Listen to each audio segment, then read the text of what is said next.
Fala galera, eu sou Letícia Perdigão, repórter de entretenimento do Metrópolis. E hoje eu tô aqui com o Silvério Pereira, que está em cartaz com Um Pequeno Monstro, no Teatro da Caixa Cultural Brasília até o dia 6 de julho. Meu querido, um prazer, uma honra falar com você.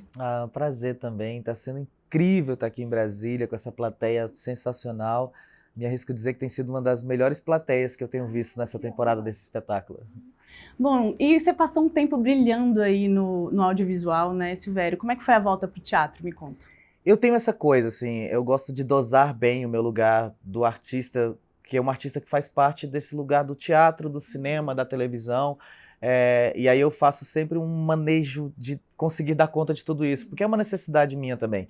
Eu gosto muito do teatro. O teatro, eu sou formado em artes cênicas, então assim, a minha base criativa e iniciante de atuação é o teatro. Então, geralmente durante o ano eu faço isso, eu reservo um período do ano para fazer trabalhos em audiovisual e as pessoas vão me ver muito mais na televisão, no cinema, e aí tem um momento em que eu resgato essa minha outra história. E aí eu retiro um tempo também de 3, 4 meses para fazer teatro, para estar ali em cima do palco, e estar em cima do palco, além de exercitar esse meu lugar artístico, criativo, é também um lugar de aprendizado, porque aí você sobe no palco todas as vezes com uma plateia diferente, que reage de uma maneira diferente, isso te ajuda também a aprender a lidar com o público. E você acha que a peça muda conforme você vai mostrando ela para o público? Você falou dessa interação com o público, você acha que ela vai mudando de cidade para cidade? Muda bastante, assim, e isso me empolga. Isso me deixa vivo, assim. A minha produção, por exemplo, tem uma coisa que eles perguntam: você não vai ensaiar? O máximo que eu faço é passar o texto. E eu passo o texto friamente, assim. Eu gosto de viver a peça naquele exato momento junto com o espectador. É óbvio que eu tenho as minhas técnicas para isso, então eu faço exatamente tudo que tem que ser feito, né? Tudo que foi coordenado pela diretora Andréa Pires, tudo que foi orientado por ela, eu faço. Mas esse lugar da emoção, eu prefiro viver isso com o público junto. E aí, como a gente fala, como é um público que está sempre diferente, gente nova, que reage de uma maneira diferente em determinados momentos da peça, isso me ajuda a me manter ainda mais presente e redescobrindo coisas. Então, acho que ela tem uma mutação, sim. Acho que nesse momento, essa primeira semana que a gente fez aqui em Brasília, eu já descobri coisas novas para o espetáculo que nessa semana já vão ser experimentadas. Ah, que bom. E qual foi a mudança em você mesmo, entre BR Trans e agora em Um Pequeno Monstro? Eu acho que tem uma maturidade, assim, o BR Trans é um espetáculo que eu estava começando uma pesquisa sobre dramaturgia nessa questão da temática LGBTQIAPN+. Eu já tinha feito um trabalho antes que era o Flor de Dama, mas que era muito empírico, muito intuitivo, e aí o BR Trans é o meu primeiro trabalho consciente, em que antes de começar a fazer a peça, eu pensei os métodos para escrever, para atuar e para dirigir um trabalho sobre essa temática. E aí o Pequeno Monstro vem 12 anos depois dessa pesquisa consciente. Então hoje eu me sinto muito mais maduro em cena, hoje eu me sinto um ator completo e que domina de fato aquilo que faz, sem medo de errar, porque sabe, como tem domínio da técnica, sabe consertar ou corrigir ou manipular para que aquilo de fato faça parte da cena. Sim. E o Pequeno Monstro tem muito de escutas, você falou, e também da sua vivência pessoal na infância, né?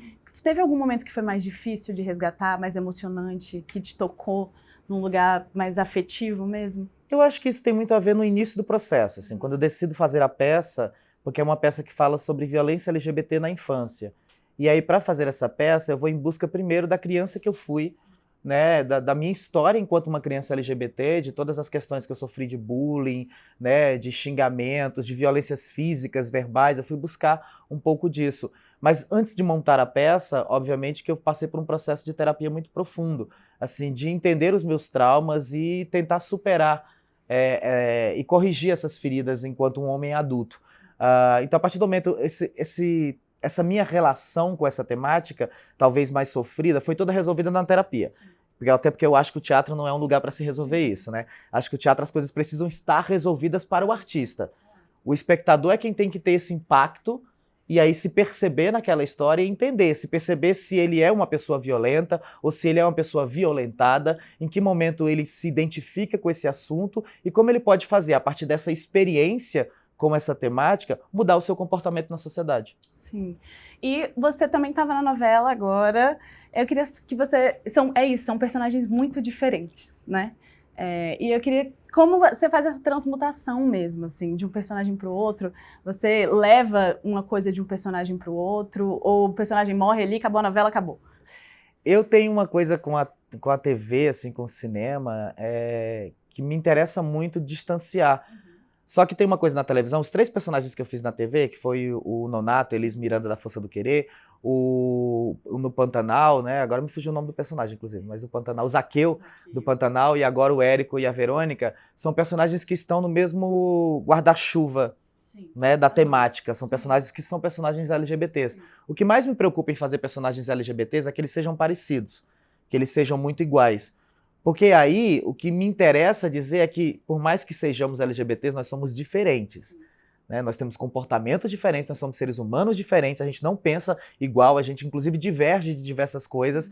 Então me interessa muito construir personagens que mostrem essa diversidade dentro da própria diversidade. Então, eu sou muito feliz em entender que o Nonato Elis Miranda, eu falo muito do Nonato Elis Miranda, lá na Força do Querer, porque esse sim ainda mais parece muito com a Verônica e com o Érico, né? Porque são 2 personagens que fazem drag queen. Mas aqui tem uma história e aqui tem uma outra, aqui tem outra camada. O Érico, Verônica, no Garota do Momento, me trouxe a oportunidade pela primeira vez de fazer um personagem pai, que eu não tinha feito ainda, com umas camadas muito profundas de resgate dessa relação com esse filho, a partir do preconceito, do filho que não aceita um pai que faz um trabalho de drag queen. Então foi um trabalho muito interessante e que eu recebi feedbacks incríveis do público de adentrarem nesse universo com mais sensibilidade e compreenderem também. E voltando agora para o Pequeno Monstro, eu queria saber o que você quer que o público leve mesmo depois da peça, de assistir. Você falou sobre essa coisa de se perceber como o violento ou a pessoa violentada, mas o que você quer que o público saia, eu aprendi isso aqui durante esse tempo que eu fiquei aqui no teatro? Eu acho mais interessante no Pequeno Monstro é que as pessoas percebam que as violências, elas podem ser micro, como por exemplo um simples xingamento. Né, o simples fato de falar uma palavra que incomode a pessoa.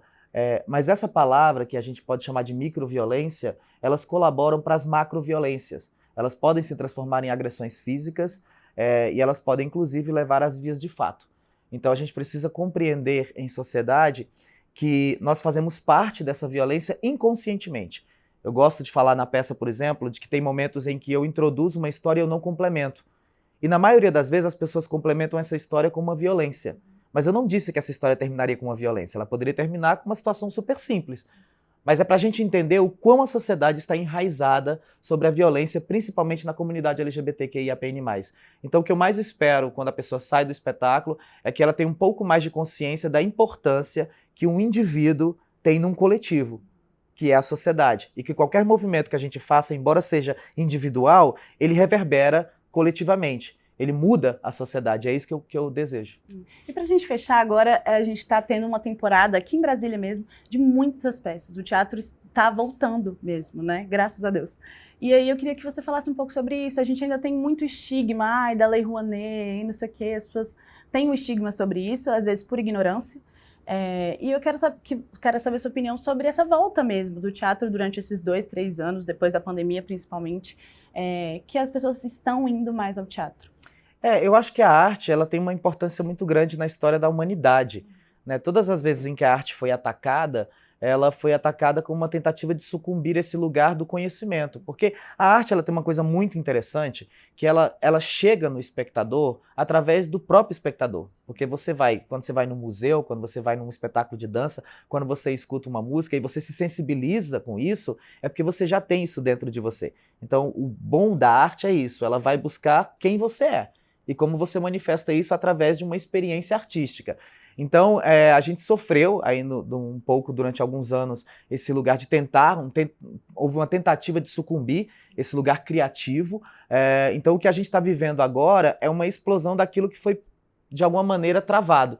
E a gente está jogando agora para fora. E que bom que os espectadores estão percebendo isso, porque não é uma necessidade só do artista. O artista tem uma coisa muito interessante, é que a gente é artista porque a gente não aguenta o que tem dentro da gente, então a gente quer botar isso para fora. Mas a gente só bota para fora porque também o espectador quer receber. Então tá tendo um movimento de mão dupla. É o artista querendo estar no palco e os espectadores querendo apreciar isso. Então acho que por isso que as coisas têm funcionado desse jeito. Sim. Com tanta efervescência, com tanta coisa em cartazes acontecendo. E ainda bem, né? Ainda bem, isso é um privilégio pra gente, assim, saber que a gente está retomando esse lugar que o Brasil tem, que é tão incrível, que é o lugar da arte, assim, a gente tem muita coisa interessante para ver. E é isso, agora faça seu convite pra galera de Brasília aí ver o último fim de semana de O Pequeno Monstro no Teatro da Caixa. É isso, gente, a gente tá na Caixa Cultural de Brasília, essa semana é bem intensa, porque a gente tá de terça a domingo, com exceção da sexta-feira. Na sexta-feira não tem, mas no sábado a gente faz sessão dupla para compensar a sexta-feira. Então, terça, quarta e quinta às 20 horas, no sábado 18 e 20 horas, e no domingo a gente encerra a temporada às 19 horas. Os ingressos ainda estão disponíveis na bilheteria ou virtualmente, e aí você, dando uma dica aqui, esgotou? Corre lá, porque às vezes tem uma desistência, você chega lá pertinho do horário que você ainda consegue entrar. É isso, muito obrigada, querido, uma honra falar com você.